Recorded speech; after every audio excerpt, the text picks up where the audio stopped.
to my channel. If this is your first time here, hi, I'm Joanna, welcome. I do true crime videos. I post a video every Saturday, and if you're not subscribed yet, please subscribe. I really appreciate it. It really makes me so happy when I receive a notification that I got a new subscriber. You guys can't even imagine how happy that makes me. So before we start this video, I just want to thank you all for the support on my last video. I put a lot of work in that video and it was definitely worth it. I received a lot of messages from you guys saying that you really enjoyed the video, that you didn't know the case, and that was very interesting to learn about it. So thank you so much for those messages. I love when you guys message me and give me your feedback. But now let's just start this video.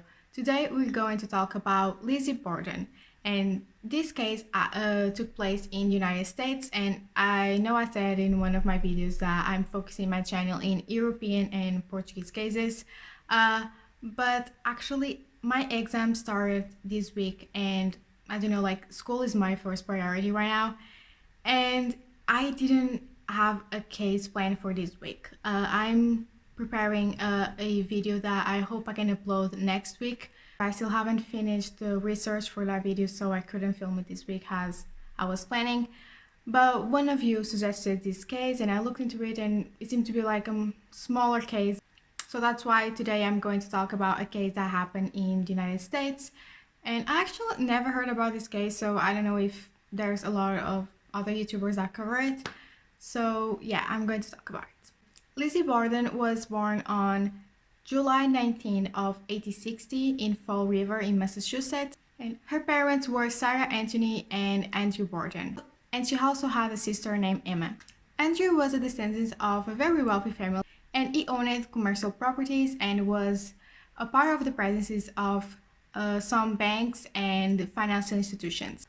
Lizzie and her older sister Emma, they were very religious, and they were involved in a lot of religious activities organized by their community. They even gave classes to children and immigrants and helped the church with philanthropic organizations. Their mother passed away in 1863, and 3 years later, in 1866, their father Andrew remarried with a woman named Abby Gray. After that, Lizzie and Emma distanced themselves from their father. They didn't like their stepmother, and it's believed that Lizzie was convinced that Abby was after Andrew's money, and probably that's why she didn't like her. In 1890, Andrew gave some of his properties to Abby's family, and that's when the tension between them increased.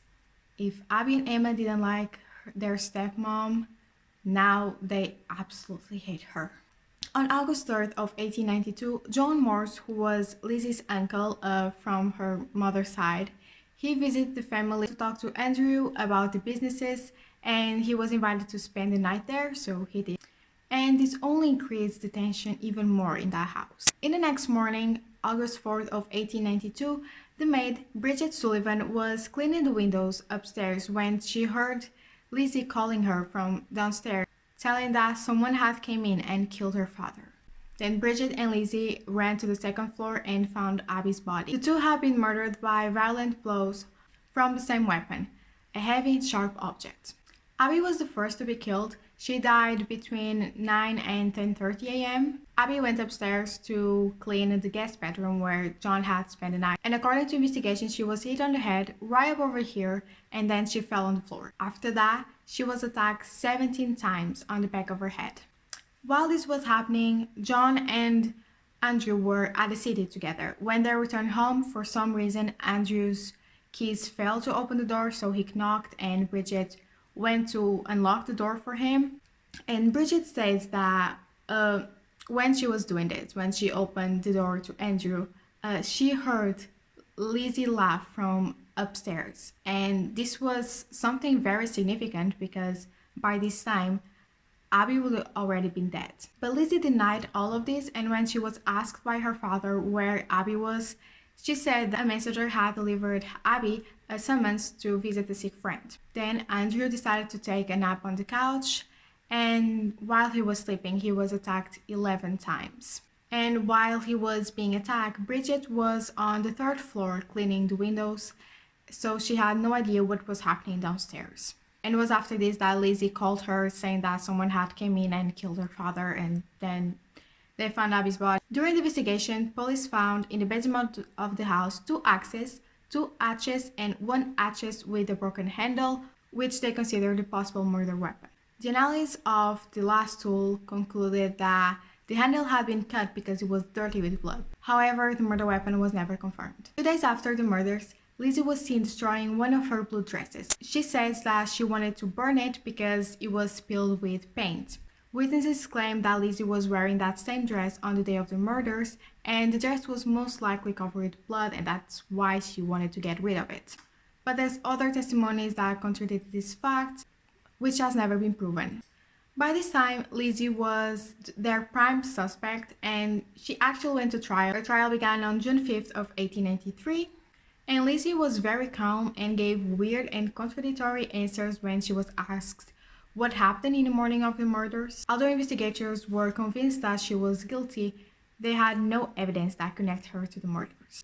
They admitted that on the day of the murders, they didn't do a proper search in the house because Lizzie was not feeling well. So because of the lack of evidence, she was acquitted on June 20th. After that, there was no more suspects or anyone accused for the murders of Andrew and Abby. All there's left is theories of what may have happened. And Lizzie is still the prime suspect in those theories. There's one that says that Lizzie was a victim of physical and psychological abuse by her father, and maybe that's why she killed him. Another said that she was having an affair with Bridget, and they were discovered by her stepmom, and that's why she decided to put an end to her life. And even there's another one that accuses her older sister Emma. She was accused of creating a false alibi because on the day of the murder she was not at the house, she was in another city. So there's some people that believe that she created a false alibi to commit the crimes without anyone suspecting of her, but the truth is that this case is still a mystery to this day. And Lizzie is still seen as an evil murderer who committed one of the biggest crimes in the US. Her story was a theme in some productions, such as The Older Sister in 1995, the movie Lizzie Borden Took an Axe in 2004, and the series Lizzie Borden Chronicles in 2015.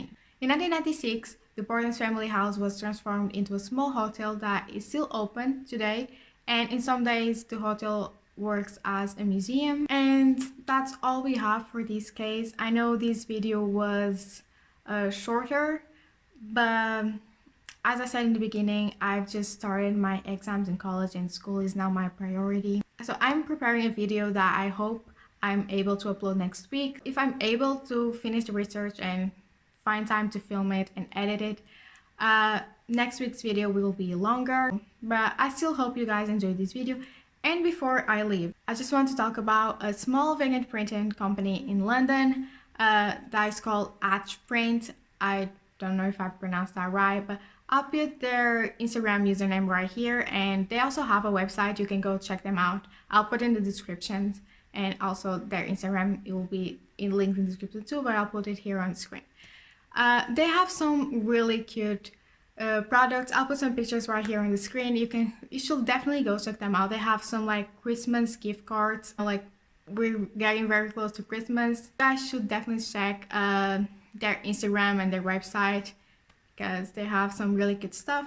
And in times like these, we need to help and support each other. So you guys should definitely go check their website and their products.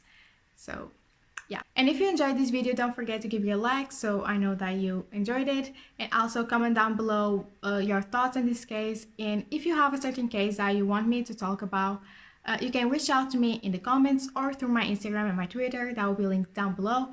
And subscribe to my channel if you haven't done already. I really appreciate it. And if you have a friend or family member that also enjoys true crime videos, please share my channel with them. I would really appreciate it. Thank you guys so much for watching, and I'll see you hopefully on next Saturday. Bye bye.